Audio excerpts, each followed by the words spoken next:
Hello. So today I finally got out to see the movie Wicked. This is a movie that is directed by Jon Chu. It is a movie that is based on the stage play of the same name. This movie stars Ariana Grande as the character Galinda, and it stars Cynthia Erivo as the character Elphaba. This is a story that is more broadly based in the world of the Wizard of Oz. So Galinda is more commonly the good witch, and Elphaba would be who turns out to be the Wicked Witch of the West. So this story follows the unlikely friendship of Galinda and Elphaba. As the title of this story suggests, this film is an exploration of wickedness and goodness, or evil and good. But it deals with these two concepts in a very interesting and, I would argue, a little bit subversive way. So in the beginning of the film, I was a little more led to believe that this was maybe going to be an exploration of kind of the nature versus nurture question of where does wickedness or evil come from? Is it in someone's nature, or is it nurtured through their experience and through society as they live? But as the film unfolded, I realized that this was not the primary concern of the film. Really, the primary concern of the film is to ask the question, is what we term wicked or evil actually evil, or is it something that is just different and foreign to us and something that we don't understand? And thus we label it in a way so as to kind of shove it in the corner and say, oh, this is bad, this is evil, we don't want anything to do with this. So is what we term wicked actually wicked, or is it just different? And this concept is beautifully explored through the life of the character Elphaba. She is born different. She is born with green skin, which nobody else has. She's born with powers which few other people have.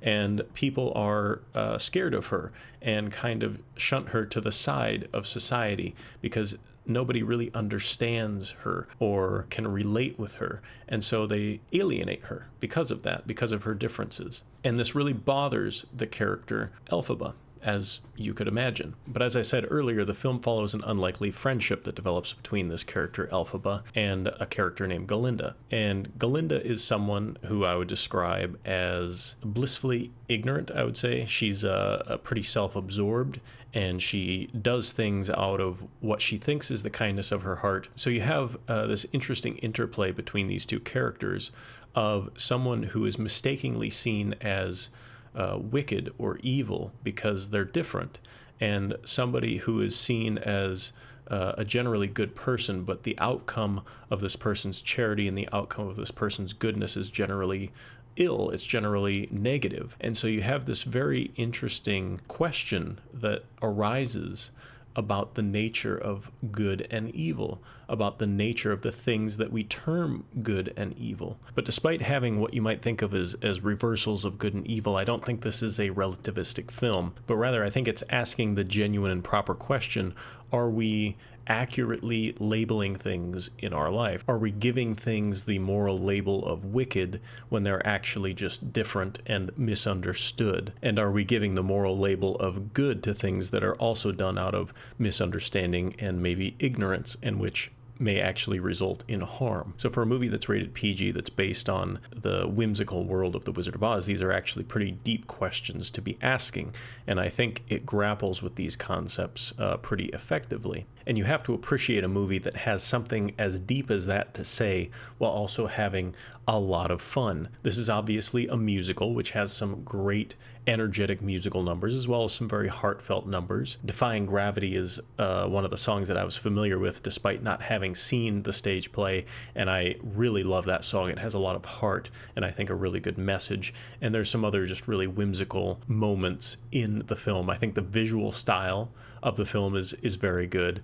I think there's a lot of CGI, no doubt, going on here, but I think the world is built in a very pretty and appropriate way. The aesthetics match the whimsy of the Wizard of Oz. The casting is something that I was really impressed with. I wasn't sure when I saw the initial trailers for this movie and heard that Ariana Grande was going to play one of the leading roles, the role of Galinda. I wasn't sure how that would be. I knew she was an actor from like the Nickelodeon days, and she obviously is very familiar with performance, being a huge pop star that performs on stage regularly. But I have to say, the decision to cast her was really, really great. She plays this role fantastically. You really believe her in this role of kind of being this self-absorbed, aloof person who thinks she's doing things out of the goodness of her heart, but actually most of what she does is just out of kind of a selfish ignorance.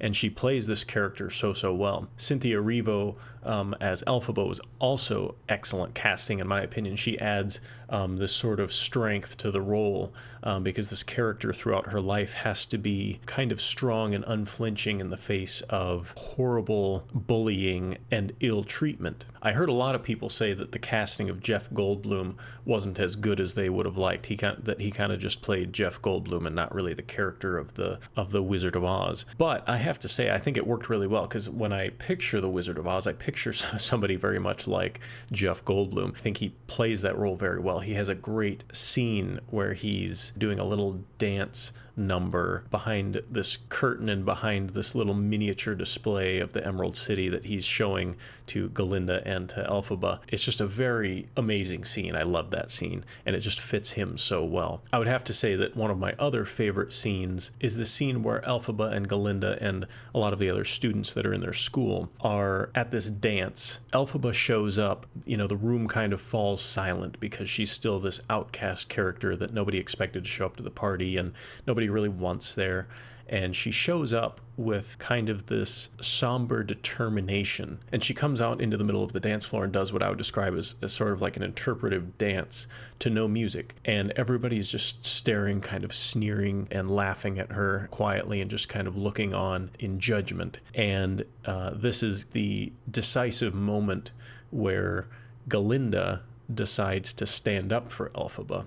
And Ariana Grande's character joins Cynthia Erivo's character on the dance floor, and they start to, in sync, do this kind of interpretive dance to no music. And it's just a very tender moment that I thought was done so well. It was very powerful. It was a moment where the character of Elphaba seemed to be reaching out a hand to the world and asking, are you going to accept me for who I am? Or am I just going to be in this alone? And the character of Galinda literally and figuratively decides to take her hand and join her, accept her for who she is, at least in that moment. So as the film ended, I was reminded that this was a part one. It said to be continued, and I had completely forgotten that this film was just one part of, I think, a two-part film adaptation of the stage play. And I was glad to be reminded of that, because I think the story...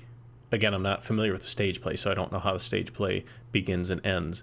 But I think the story has a potential to end in a very pointed and probably bitter way, but that makes a really powerful point. And I think it will do that just based on the way that this film began. The film began with the killing of the Wicked Witch of the West, who is Elphaba, and everybody rejoicing in her death, even Galinda. Then we go into the flashback of the meat of the movie, which is how they become friends and how that develops. So I think the story that will complete its arc in the second film is going to be probably really powerful in its exploration of the ideas that I mentioned before, of what we term evil and why we give things that label. So I'm excited to see the second part. I think I would give this movie a 17 out of 24. PG-rated musicals aren't necessarily my wheelhouse. I'm not necessarily the intended audience for this kind of movie, but for what it is, I enjoyed it quite a lot. I thought it was a really solid film. So thanks for watching. Hope you have a good one.